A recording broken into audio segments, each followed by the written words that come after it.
ازيكم عاملين ايه؟ يا رب دايما تكونوا بخير. معاكم اماني من قناه نيمو دايز. النهارده عملنا اكله سهله جدا وسريعه جدا، هي كبده بالبصل المتكرمل. بجد الاكله دي حلوه جدا.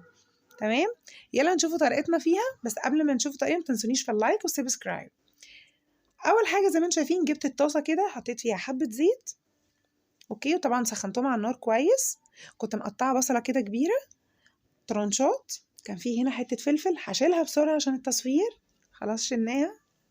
وهبتدي كده اقلب البصل. طبعا هحط معلقه من السكر عشان البصل بتاعي يتكرمل. تمام، وابتدي اقلب البصل بتاعي كويس جدا. في ناس بتحب تغمق البصل، في ناس بتحب تخليه فاتح. انا عن نفسي بحب اخليه غامق. تمام، عشان في ناس هتقول ايه ده، هو البصل ليه غامق كده ليه؟ لا عادي جدا، في ناس بتحبه كده وفي ناس بتحبه كده، واحنا اللي بناكل. اوكي، زي ما انتم شايفين كده انا بقلب كويس جدا لحد ما اوريكم اللون اللي انا بحبه في البصل. هو ده اللون اللي بحبه في البصل. تمام كده البصل بتاعي اتكرمل وبقى زي الفل. حطيت 3 فصوص من الثوم المفرومين وهبتدي اقلب كويس جدا. مش قادره اقول لكم الريحه كانت عامله ازاي، الريحه تهبل. تمام كده نزلت بالكبده بتاعتي. اي مقدار من الكبده بتاعتك بتحطيه، اي مقدار عندك. تمام، زي ما انتم شايفين كده هبتدي اقلب كويس جدا. اوكي،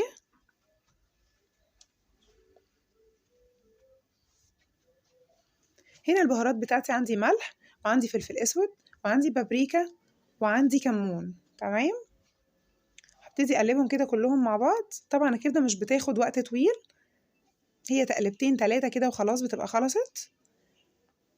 هنا كان عندي فلفل اخضر حطيته عليها وبقلب كويس جدا اهو.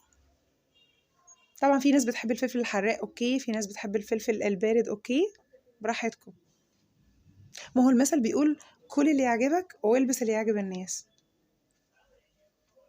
زي ما انتم شايفين كده بقلب. وكده الكبده بتاعتي خلاص فينش. هنا طبعا كنت عامله جنب الكبده مكرونه. طبعا المكرونه في الميه بتاعتها بحب قوي احط مرقه دجاج. في ناس هتقولي ايه ده، ازاي بتحطي مرقه دجاج في المكرونه؟ غلط جدا، انتوا ما تحطوهاش، انا بحب احطها. توكل على الله وسمي الله واكل. طبعا جنب المكرونه لازم اكون عامله صلصه. فهنا جبت بصلايه حطيت عليها حبه زيت وبقلبها كويس جدا اهو. تمام، لحد ما لونها يديني اللي هو اللون اللي هو البامبي كده او اول درجه في البني. اوكي، عشان الصلصه بتاعتي تبقى غامقه، انا بحب الصلصه تبقى غامقه. في ناس بتحبها بالصلصه وفي ناس بتحبها بالطماطم. انا بحبها بالصلصه، اللي عايز يعملها بالطماطم اوكي. هنا بقلب المكرونه بتاعتي وحطيت عليها حبه زيت صغيرين عشان تبقى مفرفره كده.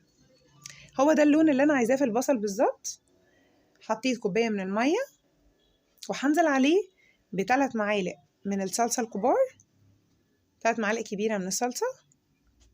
وطبعا البهارات بتاعتي حطيت ملح وحطيت فلفل اسود. في ناس بتحب تزود كمون، في ناس بتحب تزود كزبره، بابريكا، براحتكم.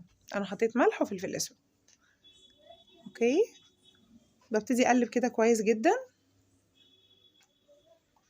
اكله سريعه جدا وسهله جدا وبتتعمل. ممكن تتعشوا بيها، ممكن تتغدوا بيها براحتكم. عايزين تفطروا بيها مش هتقول لا، براحتكم. زي ما انتم شايفين كده عماله اقلب في الصلصه. بحب سمكها لا تكون تخينه قوي ولا تكون رفيعه عشان بحط فيها المكرونه. وهنا خلاص خلصت المكرونه بتاعتي وصفيتها وغسلتها حطيتها على طول على الصلصه بتاعتي. وابتدي اقلب كده كويس جدا اهو. طبعا ريحتها كانت حلوه جدا وشكلها كان حلو جدا. تمام، يا رب ما اكونش طولت عليكم في الفيديو، انا مسرعه طبعا جدا. تمام،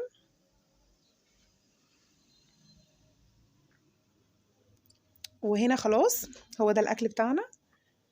حبه طحينه كده صغيرين، وبالهنا والشفا. متنسونيش بقى في اللايك. سلام.